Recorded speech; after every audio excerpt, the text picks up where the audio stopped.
How much money have I made through my last week's NFT purchases? Let's dive into it.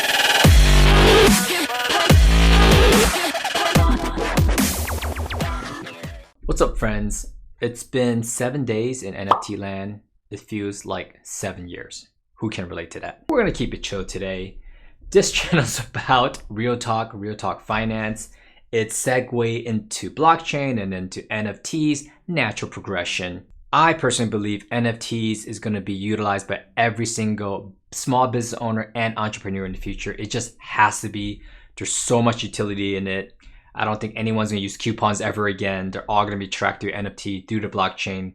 It's just a matter of time, guys. Right now it's all fun and games with NFT collecting, with the PFPs. Some of it is with games, some of it with metaverses, just do walkarounds and have fun meeting other people. Some of it are designed just to pump and make you money. I'm gonna go over some of that today as well. How much money have I made through my last week's NFT purchases? Let's dive into it. Had we got into Bay Sea, Mutant Apes, Pudgy Penguins, Oni Force, we would not be here today. We'll be on a yacht. Well, not a yacht, but an upgraded place. Diving straight in, you can see that I got my Crypto Dad September 10th. It's all on my Ethereum network.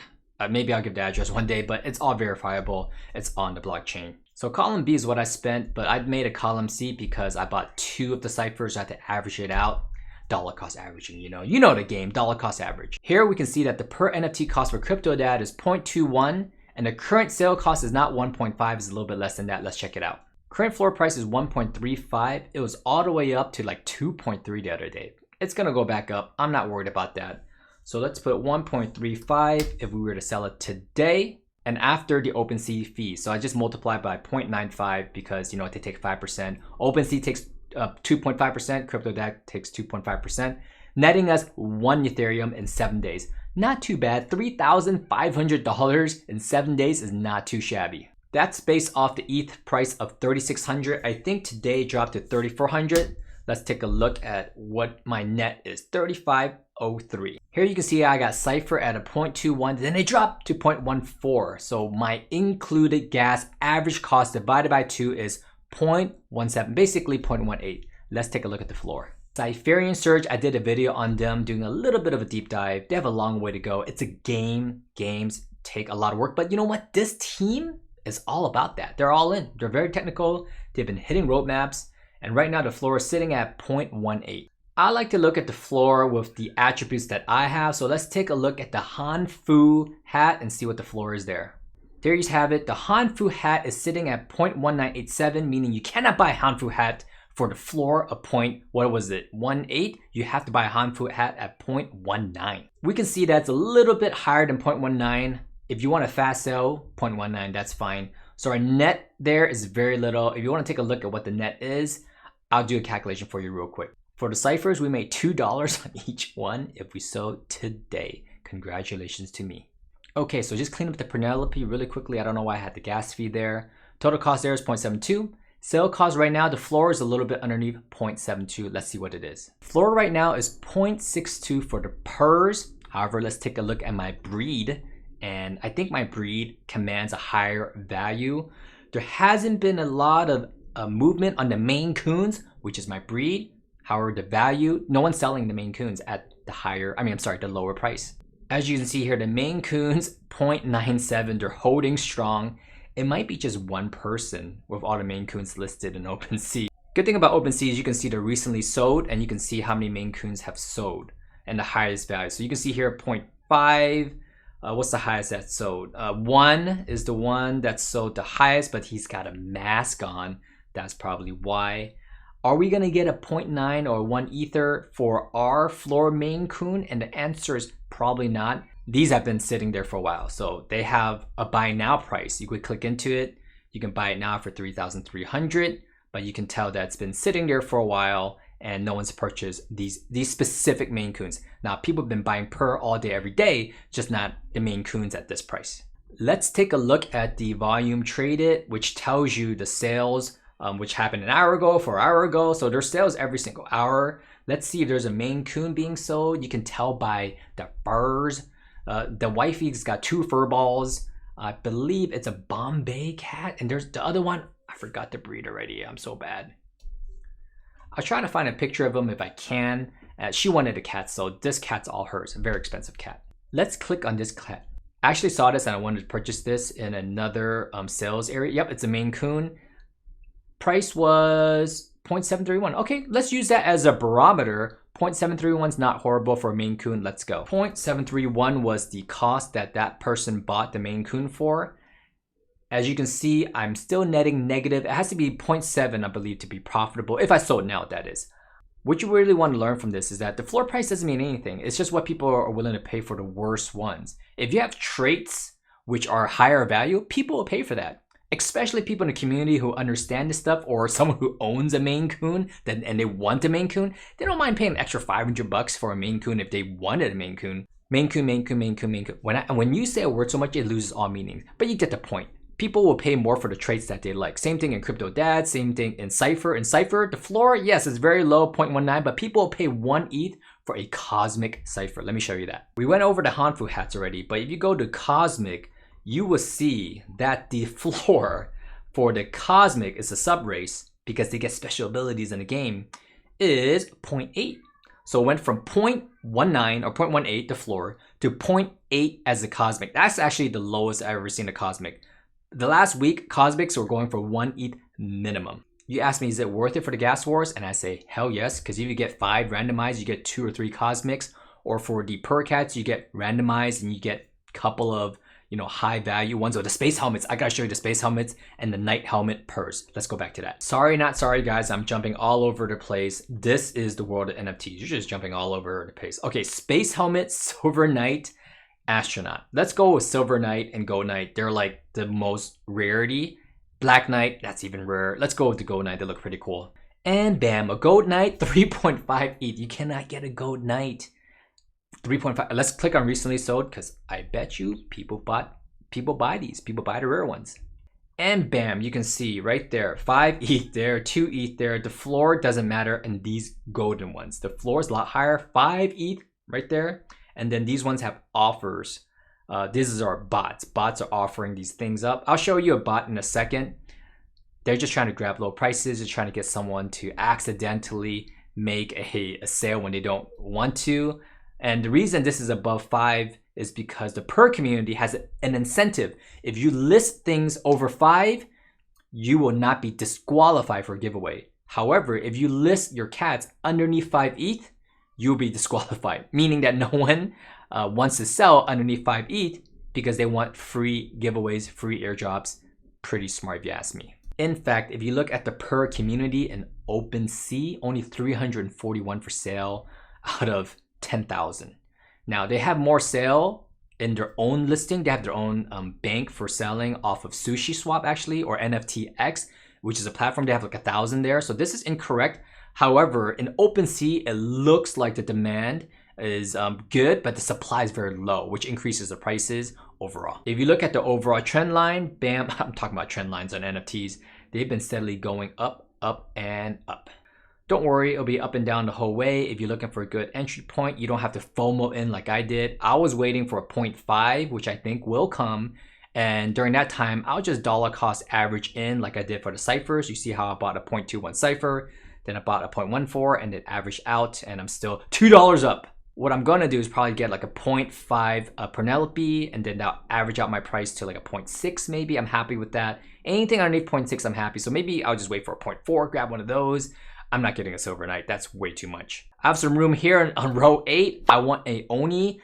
If I get an Oni, I am very, very happy. I wouldn't say my life is complete, but I am very happy with my collection. Let's get a sense of my cost in dollar terms. So 1.3 ETH, 4,400 bucks is how much I spent. I probably spent a little bit more because ETH was a little bit more than 3,400 right there. But we're just gonna use 3,400 because it's easy. So my total cost was 4,411. My total sale cost, let's see what that is. My total sale cost is 8,367. However, that's just revenue, it's not net. Let's look at how much OpenSea and also the community makes as well. Not the community, the developers, the founders. Let's see how much they make. Okay, after taking out the 5% fees for the founders, the community, and OpenSea, then you can see the revenue there is actually 7,949 is what I take home after all the fees from OpenSea. I believe if you send your listing to a private buyer, it will bypass fees. I don't know why I see it here, but I'm glad I did it because I learned that the Crypto Dad's fee is actually 7.5%, which means I need to go and double check everything. I thought everything was only 5%, but let's jig those numbers again. So my net is right here, 34.24 if I add everything up. Now, this doesn't include gas fees for listing your Crypto Dad, Cypher, Purrnelope, and OpenSea. For listing it, you have to pay gas fee, but that's nominal, like $5 or $10. It's something like this much ETH. If you had to pay like 0.0005 to list on OpenSea as well. I didn't add that in yet because I haven't sold anything. So once we get the posting fee, I will of course add that in so that we can get a net. I mean, it's gonna take, what is it, 1, 2, 3, 4. Let's just say it costs 20 bucks. I'll knock off 20 bucks profit. Oh yeah, we gotta do taxes as well. You know why? Because the IRS is watching this YouTube video. Yes, I will pay my taxes. Yes, I will. Yes, you'll get your money for doing nothing, IRS. Yes, no problem. Not to mention, this is already post-tax. You're taxing me again, but that's another subject for another time. It's good to keep account of this because there's tax things for exchanges, but there's no tax things for NFTs. Not yet. You got to keep track of that yourself. There you have it. I made $3,424 in 7 days, probably less than 7 days. If I sold it at the peak, which was yesterday, that was 6 days, I would have made 6,000 because Crypto Dad was trading at 2.35. But you know what? Doesn't matter. Diamond hands, baby. Diamond hands. Normally, if this was a crypto, I would sell my underlying costs and then have a free roll and then use some profit, of course, for taxes, and then to roll it into other projects. But you can't do that with NFTs. I can't sell a part of the Crypto Dad, like his arm, and then pay for all my other underlying costs. I would have to sell the entire Crypto Dad, and I'm not willing to do that. Which means that I'm willing to be a little bit more risque because I believe in the project so much that I'm gonna take that profit margin, set aside some for tax and whatever and cost basis, minus that out, and see how much more I wanna put into the crypto space because I have an underlying asset. It's pretty much like having a house paid off and you're doing a refinance from that. Now, people are talking in the Discords, in the NFT world, of doing that, lending out or having an institution let you borrow money for staking your NFT as collateral. That hasn't happened yet, but when that comes, the Wild Wild West is gonna come out. You think it's the Wild Wild West now, it's gonna be the Wild West later on. There's good things about lending. I wouldn't really do it with a lot of money that you're willing to risk. Maybe test out a little bit. Some people lost their shirt on Pancake Bunny. They're giving out 500% APR. A loophole was found, rug pulled, the price collapsed, bam, all gone. However, there's great stories as well. People on BlockFi making thousands and thousands of dollars on the interest platform. I'm one of them. I made probably like 1,000 or 1,500 on interest off BlockFi alone because they're not offering, some crazy percentage. They're not lending and doing flash loan type of stuff. They're doing very, just simple stablecoin stuff. Getting back to the point, one day you'll be able to lend out your NFT, get some margin or get some, leverage on your NFT and get back into the market. As for what I'm going to invest into next, I already gave you a sneak peek on my previous video about Akira. I already talked about Purrnelope and I got into Purrnelope, and then also Mechaverse as well. Out of Mechaverse and Akira, I'll probably do Akira more than Mechaverse if I had to pick and choose. Mechaverse is very expensive. It's 0.2 ETH to mint. It's going to scare away a lot of people. I'm sure there's money to be made. We'll see how much liquidity I have then. Akira, I like the art more. I like that they're not trying to be a game fully, and that's what Mechaverse is going towards. They're going towards the gaming world. I need to look more into the Discord. However, it seems more gamification based, whereas Akira, it can be like a PFP, it can be a metaverse, and then it can be art itself. And not only that, the founders have amazing success in the NFT world already. Their floor is 8.5. Akira, once they haven't launched a website yet. Once they launch a website, I'll show you guys a little bit more about it. One of the last things I'm looking to invest into is, of course, NBA Top Shop. Their Series 3 is coming out. I just did a video on trade tickets, their new launch, their new season, what they got going on. I'm going to formalize a strategy there because to me, NBA is like the index fund of the NFT world. Unlike individual PFPs like Cypher, Purrnelope, or Crypto Dad, well, at least for now, you can collect a set. Within the season 1 or season 2 last year, where NBA Top Shot released moments, you can get sets within there like the Cool Cats, like the finals, like the playoffs, and these basket of sets are like index funds and they kind of go up in value throughout the time. Historically, all the sets in Series 1 and Series 2 have gone up. There are some sets that if you buy the wrong time, they do go down, so do be careful. That's why I'm doing a lot of research. I'm not jumping in yet. I'll let you guys know more when I find out more. What is my NFT strategy? And the answer is I don't have one. This is just like the ICO days. They trade in multiples, meaning that the expectations, there's no earnings, right? with expectations of these NFT drops are built in from the Discord, how many members they got, how many active Twitter followers they got. That's how people kind of gauge this and the roadmap. If they don't have a roadmap, I don't know, they maybe want to under-promise, over-deliver. If they do have a roadmap, are they hitting those deliveries? There's a member in the Twitter world called Cloud DeFi. I'll put his link down below. He created a kind of like a categorization and how he filters through and optimizes projects. He does a lot. There's so many projects. He gives scores and gives them a little weighting on it and see if he should go in. That's his own barometer. Don't know if that's good or not. We can ask him if it's worked out. I'm not sure if I'm gonna do this. I might try it out for the next two things I'm looking at, which is Mechaverse and Akira. And I'll let you know if it works out. I'm not sure it will, but if it does, you can write a book about it. This is just like the ICO days back in 2017, where they just had a white paper and made billions of dollars. It's like EOS, you know? ADA is like the new EOS. People's gonna hate me, but I don't know. ADA's been promising stuff for a while. They have billions of dollars and they're under delivering. I said it. So versus white papers, they have their website and the roadmaps now. Roadmaps. If they don't have a website and roadmap, of course, don't get into the NFT project. Number two, look at their Discord. I don't think you can get fake followers in Discord. For sure, Twitter, you could get fake followers. Discord, you can see how many members have joined and also how many members are active at the same time. You could check that out on your mobile and you can see that written on there. I'll give you an example. We'll go to Artifact, click on it, and it will say 30,000 members, 7,000 online. That's not a good judgment of if this is a good project, but you know, if you go on there and there's no one online, that's probably a project you don't want to invest. Third thing, you want to look at the tokenomics. Mint price, how many for pre-sale, how they're holding and allocating is. Are they keeping a lot for themselves? Are they giving too many for pre-sale? Or they're not giving enough for pre-sale? Those are all things to take into consideration. I think most NFTs launching are getting better at this, but there are some that are doing it really, really bad. I think number four is probably AMA, and this should probably move somewhere between 2 and 3. An AMA is just ask me anything. Really, when you get on there, you can hear the founders, their conviction and a voice, the team. Most of them have a dev, an artist, a community member, the founders, tech people. You want to hear them talk, you want to hear them answer questions. If there's no AMA before the launch, that's a problem. I got into a Discord and I asked them, when's the AMA? They're like, oh, we're not gonna have one. I'm like, you're not gonna have one. And they're already in like the middle of the pre-sale. That's not a good project to get into. Don't let your friends FOMO you into anything. Do due diligence. And also you should JOMO as well. You know, enjoy missing out. Just support the space if you like it. And that's what the NFT world is doing. Let me show you an example. It's actually really fun to watch the NFT community supporting each other. You might have seen this hashtag, suits on for Christie's. And that's because the BASE members yesterday was doing an auction at Christie's. I'm sure they did really, really well. This community, the ciphers, they edited or did a derivative of a cipher and put a suit on them and represented it in the Twitter world. And the hashtag was NFT community. That's good. Don't talk down on other projects unless you're really horrible and scamming people. If another NFT community is doing well, that just brings the whole community up. If one crypto is doing bad, has negative press from the government, a lot of the times it drags every crypto down. And also follow me on Twitter as well. If we click on this hashtag, we can see a lot of different PFPs.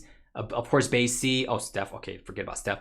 Only for Steve Aoki put on his shirt. It's like a little banana there. That's pretty cool. So the whole community came out in support of BASE, even though Only Force doesn't make anything of BASE selling a lot of Christie's, but they do, because if BASE does well, guess who's up next? Only Force is up next. Lazy Lions got involved. I don't know if Crypto Dads got involved. If they do well, hopefully Crypto Dads make the Christie's auction one day as well.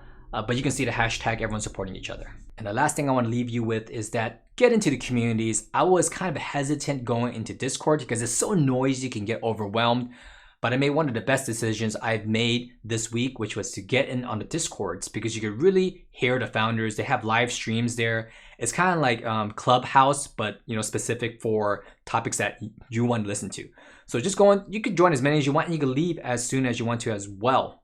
Check out a couple of threads, say hello to the community. If they're responsive, if you like them, go on there, build some relationships, meet some people, and really, I think that's what stands out about the NFT community, because 2020 was a really tough year for a lot of people. I got through it because, you know, I made a K-pop YouTube channel. I'll put the link down below if you want to follow that one. And that just gave me a little bit of purpose, a little bit of things to do. Now, 2021, I thought 2021 was going to be way better than 2020, and it's actually worse. However, the NFT community has saved that because I found a community in Crypto Dads. I'm not even a dad yet. I'm a future dad, and that community's made me feel really, really welcomed. A lot of them are from California. Maybe we'll even do a meetup one day. It's pretty crazy. A lot of people are stuck at home. They're just working all day. They have friends to talk to, but not many of them might have friends in the crypto NFT world. So it was really cool to find a community of not only dads. I could ask them questions because I'm gonna be a future dad of just anything in life. You know, investments, you know, your significant other, crypto, non-crypto stuff. We talk a lot about basketball and sports as well. So really the community is the value in a lot of these projects. And I truly see that now. When I bought my first NFT, which is Crypto Dad, I did not think anything about community. I was in NBA Top Shop, but we just talked basketball all day long. It was really basketball driven. In Crypto Dads, it's completely different. You're there because you're a dad. I'm not a dad yet, but they made me feel really welcome. They weren't talking negative about any other projects or anything. It was a really different experience than being in the NBA Top Shop Cool Cats Lounge. Nothing wrong with NBA Cool Cats Lounge, but all they talked about in there was, you know, the benefits of being a Cool Cats member, you know, and hopefully the Cool Cats set making a ton of money. Now, Crypto's Dad, they talk about making a ton of money also, but they talk about a lot of different things just because the community, the topic, even the NFT itself means something different. It's not basketball related. It means being a dad. It's hard for me to put into words, but you know, belonging in a community, having people to talk to with the same alignment as you is not the easiest thing to do in life, you know, for finding a life partner or, you know, even friends in general. So the community is really where it's at. And I'm in a couple of different ones, and there's a lot of different ones that I gravitate to with different aspects of my life. So really get in there and get some experience. If you really like a project and really support it, and that's how BayC got big. They came out, I think, a long time ago, but the community made it what it was. So if you really want your NFT to be worth a lot, it's up to the founders, but it's up to the community as well to really go out there and promote it, make it long lasting. If you last long enough, the masses are gonna come in and you're gonna be doing okay. There's no one in crypto. There's barely anyone in NFTs. We're very early. You think CryptoPunks at 100,000 floor is good? Floor at $1 million is what it's gonna be at when the masses come in here. The masses are not in here yet. We have a little fraction of people that understand this. Most people don't. That's why you gotta subscribe, like this video, follow me so that you can get more NFT news and also more financial news as well to make better informed decisions and to pay your taxes and make sure you don't get in trouble and retire early. Thank you guys so much for checking me out. I'm gonna break down some more projects later on. I'll see you on the next one. Peace.